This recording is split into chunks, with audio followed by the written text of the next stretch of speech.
नमस्कार दोस्तों, स्वागत है आप सभी का एक बार फिर से। दोस्तों, हमारे सनातन धर्म में गाय को एक अत्यंत महत्वपूर्ण और पवित्र पशु माना जाता है। शास्त्रों में गाय को मां का दर्जा दिया गया है और समस्त देवी देवता इनका पूजन करते हैं। गौ माता के शरीर में 33 कोटि देवी देवताओं का वास होता है। गौ माता एक अत्यंत पवित्र, निर्मल, शांत, निष्पाप जीव है। ऋग्वेद में गौ माता को संसार का पालन पोषण करने वाली कामधेनु भी कहा गया है। इसके दर्शन मात्र से मनुष्य के हजारों पाप नष्ट हो जाते हैं। इसीलिए कभी इस निष्पाप गौ माता पर अत्याचार नहीं करना चाहिए, गाय को कभी मारना नहीं चाहिए और कभी उन्हें कष्ट नहीं देने चाहिए। गाय को मारना शास्त्रों में सबसे बड़ा पाप माना गया है। दोस्तों, भगवान श्री कृष्ण को गायों से विशेष लगाव था। उन्हें गौ माता बहुत अधिक प्रिय थी। भगवान श्री कृष्ण के अनुसार गायों की सेवा करना ही मनुष्य का सर्वश्रेष्ठ धर्म है। इससे बड़ा पुण्य का कार्य संसार में कोई दूसरा नहीं है। दोस्तों, कलयुग की भविष्यवाणी करते हुए भगवान श्री कृष्ण कहते हैं कि कलयुग में जब धर्म का लोप हो जाएगा, तब मनुष्य गाय की सेवा नहीं करेंगे। मनुष्य केवल दूध के लिए ही गाय को पालेगा। दूध के लिए वह गाय को बहुत कष्ट देगा, जिसके परिणाम स्वरूप कलयुग में पाप और अधर्म उसके चरम पर होगा। दोस्तों, ये बात हकीकत भी आज के समय आप लोगों को ऐसी हजारों गौ माता सड़कों पर घूमती हुई दिख जाएगी, जिनको लोग अपने स्वार्थ सिद्ध होने के बाद छोड़ देते हैं। कलयुग के अंत का लक्षण बताते हुए श्री कृष्ण कहते हैं, जब संसार से गौ माता समाप्त हो जाएगी, तब कलयुग का अंत होगा, जो मनुष्य का कलयुग में भी गाय की निस्वार्थ भाव से सेवा करेगा। वह सुख समृद्धि प्राप्त करेगा। जो स्त्री रसोई में बनी पहली रोटी गौ माता को खिलाएगी, वह सदा सुहागन और सौभाग्यशाली रहेगी। जो लोग अपने घर में गौ माता से प्राप्त पंचगव्य को घर में रखेगा, उसके घर में कभी दुख दरिद्रता नहीं आएगी। दोस्तों, हमारे सनातन धर्म में गौ माता की सेवा को ही सर्वश्रेष्ठ माना गया है।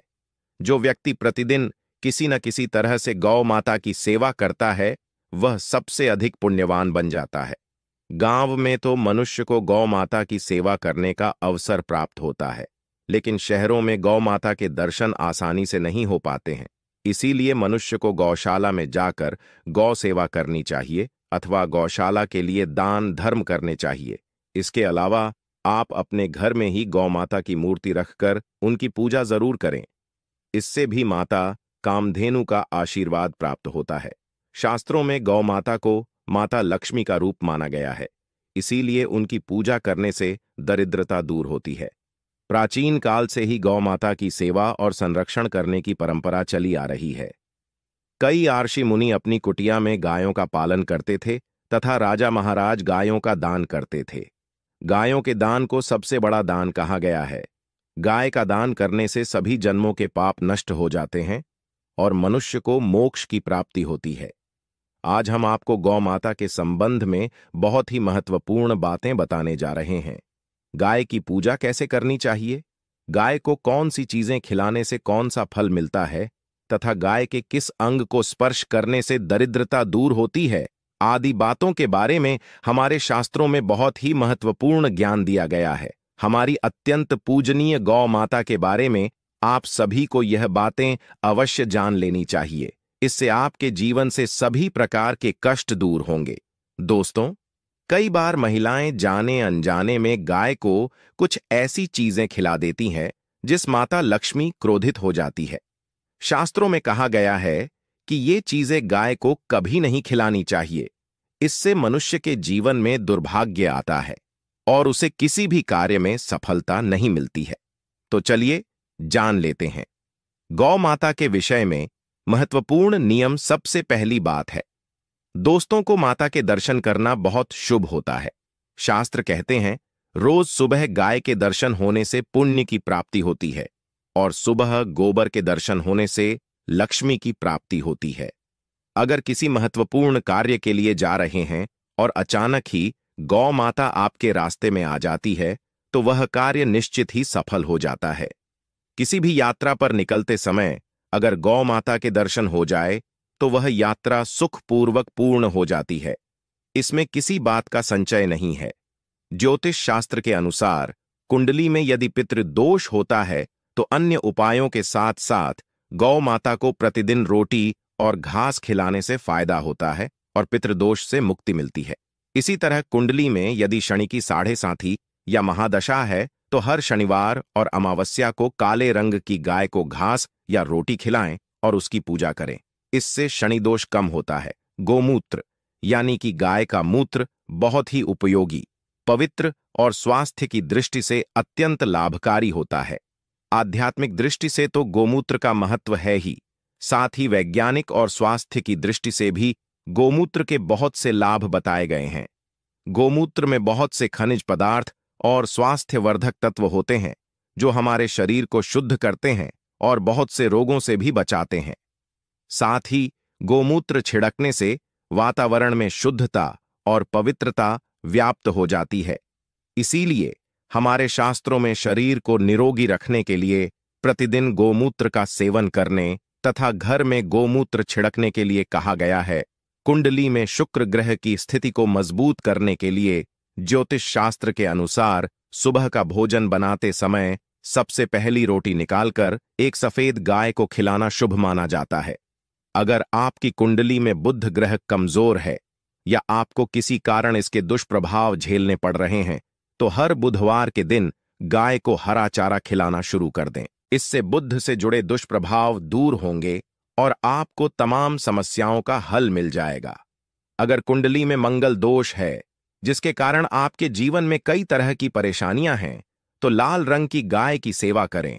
मंगलवार के दिन गाय का पूजन करें और उसे गुड़ और चने आदि खिलाएं। बृहस्पति ग्रह को जीवन के सभी मांगलिक कार्यों का कारक माना जाता है। ऐसे में अगर किसी व्यक्ति के जीवन में विवाह आदि मांगलिक कार्यों में विभिन्न निर्माण हो रहे हैं तो उन लोगों को कुंडली में बृहस्पति ग्रह की स्थिति को मजबूत करने के लिए रोटी पर गुड़ और चने रखकर गौ माता को खिला देना चाहिए। इससे आपको शुभ परिणाम प्राप्त होते हैं।